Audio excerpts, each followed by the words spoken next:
नमस्कार दोस्तों, मैं हूं सुरजीत श्यामल और आप देख रहे हैं वर्कर वॉइस .in। दोस्तों, ईपीएफ के बारे में एक लेटेस्ट अपडेट आया हमारे पास और उसके अनुसार जो जानकारी है वो ये है कि केंद्र सरकार ईपीएफ धारकों को 24% जो एम्प्लॉयर और एम्प्लॉई कंट्रीब्यूशन का होता है वो अगले 2 साल तक देगी।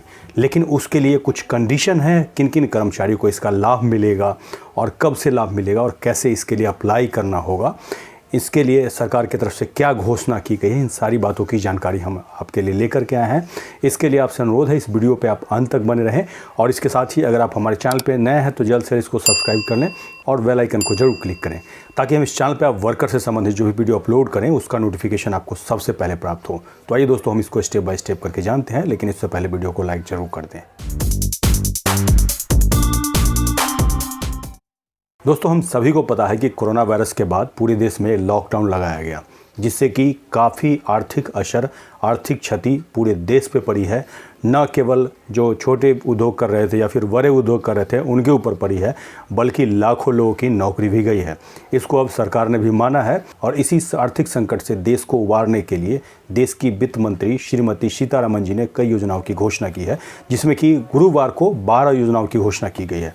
लेकिन उसी में से आप कर्मचारियों के लिए जो विशेष है उसकी मैं जानकारी लेकर के आया हूँ, जो कि ईपीएफ से संबंधित है। और इस योजना का नाम केंद्र सरकार की तरफ से आत्मनिर्भर भारत रोजगार योजना दिया गया है और इसके तहत आपके ईपीएफओ खाता में, यानी कि जो पीएफ का खाता होता है उसमें 24% जो कंट्रीब्यूशन होता है, 12% एम्प्लॉई का होता है और 12% जो होता है एम्प्लॉयर यानी कि आपके नियोक्ता यानी कि आपकी कंपनी का होता है, वो सरकार की तरफ से दिया जाएगा, यानी कि आपके अकाउंट में क्रेडिट किया जाएगा। तो केंद्र सरकार के जो इस स्कीम है उसका लाभ किन किन कर्मचारियों को मिलेगा और किस कंडीशन में मिलेगा, आज हम उसकी पूरी जानकारी इस वीडियो में आपके लिए लेकर के आए हैं। अब जैसा कि मैंने स्पेशली कहा था, कोरोना संकट के बाद पूरे देश में लॉकडाउन किया गया था और उसके बाद बहुत सारे कर्मचारियों की नौकरी छिन गई है। तो ये जो योजना लाई गई है उनके सपोर्ट के लिए लाई गई है और इसके साथ ही जो भी छोटे बड़े कंपनियां हैं उनको भी एक तरह से सपोर्ट दिया जाएगा, ऐसा सरकार का कहना है। तो इस योजना का जो बेनिफिट है उन कर्मचारियों को मिलेगा जिनकी नौकरी इस लॉकडाउन के दौरान छिन गई है और उसका एक टाइम ड्यूरेशन दिया हुआ है कि इस डेट से लेकर के उस डेट के बीच नौकरी जानी चाहिए, यानी कि किसी की नौकरी चली गई हो।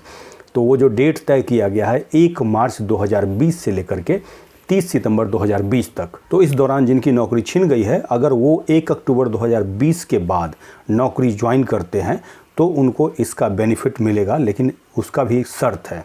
उनका जो सैलरी है 15,000 रुपये से कम होना चाहिए और इसके साथ ही जिस भी कंपनी में आप ज्वाइन करते हैं वो ईपीएफओ के तहत रजिस्टर्ड होना चाहिए, यानी कि उनका पीएफ का खाता खुलेगा तभी इसका बेनिफिट मिलेगा। इसके बारे में मैं आपको आगे बताऊंगा और इसमें कंपनी के बारे में क्या टर्म एंड कंडीशन है उसको बताने से पहले मैं कर्मचारियों के बारे में ये बता दूँ कि आपको फ़ायदा ये होगा, जो आपका पीएफ का खाता खुलेगा उसमें आपका कंट्रीब्यूशन कंपनी के द्वारा नहीं काटा जाएगा, क्योंकि वो जो सब्सिडी है सरकार के द्वारा से कंपनी के खाते में दिया जाएगा और आपके अकाउंट में भी दिया जाएगा।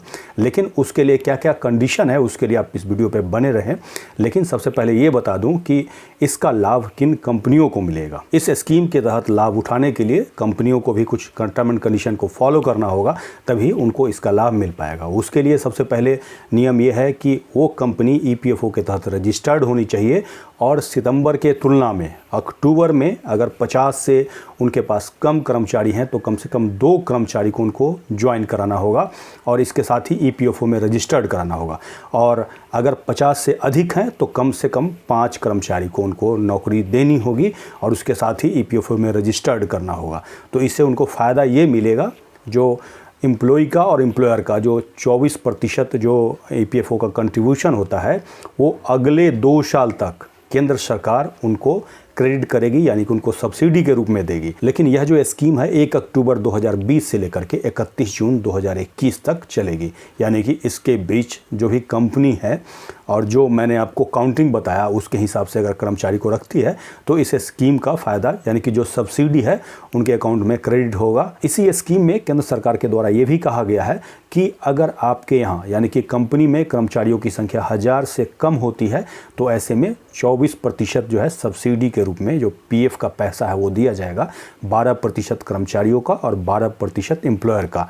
लेकिन अगर आपके यहाँ कर्मचारियों की संख्या 1000 से अधिक होती है तो केवल एम्प्लॉय का जो कंट्रीब्यूशन है 12% वही दिया जाएगा। और इसका बेनिफिट लेने के लिए कोई भी कर्मचारी जैसे ही 1 अक्टूबर के बाद नई नौकरी ज्वाइन करते हैं, और उसका जो समय सीमा है 31 जून 2021 तक है, इसके बीच में अगर ज्वाइन करते हैं और उनका एम्प्लॉयर उनका EPFO खाता रजिस्टर्ड कराती है, यानी कि खुलवाती है, और उनका सैलरी 15,000 रुपये से कम होना चाहिए, तो इस स्कीम का बेनिफिट मिलेगा। जैसे ही आपका EPFO अकाउंट खुले उसके साथ आधार कार्ड आपका लिंक होना चाहिए, तभी इस योजना का बेनिफिट मिल जाएगा। लेकिन इसके लिए अप्लाई कब से करना होगा इसकी जानकारी अभी केंद्र सरकार के द्वारा नहीं दी गई है, और कैसे अप्लाई होगा इसकी भी जानकारी फिलहाल नहीं आई है, इसकी अभी घोषणा ही की गई है। और इसके बारे में हमने डिटेल में अपने ब्लॉग www.workervoice.in में जानकारी दी है। नीचे आप डिस्क्रिप्शन में जाएंगे तो उस पेज पे आपको पूरी जानकारी मिल जाएगी। और जब भी सरकार की तरफ से अप्लाई का जो भी ऑप्शन अवेलेबल होगा, ऑफलाइन ऑनलाइन, अगर आप कमेंट्स करके बताएंगे तो मैं इसकी जानकारी विस्तार से आगे देने की कोशिश करूंगा। इसके साथ ही ये जानकारी आपको कैसी लगी कमेंट्स में लिख करके जरूर बताएंगे। वीडियो को लाइक करेंगे और अधिक से अधिक शेयर करेंगे ताकि अधिक से अधिक साथियों तक ये जानकारी पहुँच पाए। इसके साथ ही विदा लेता हूँ, जल्द ही एक नई जानकारी के साथ मिलते हैं। धन्यवाद।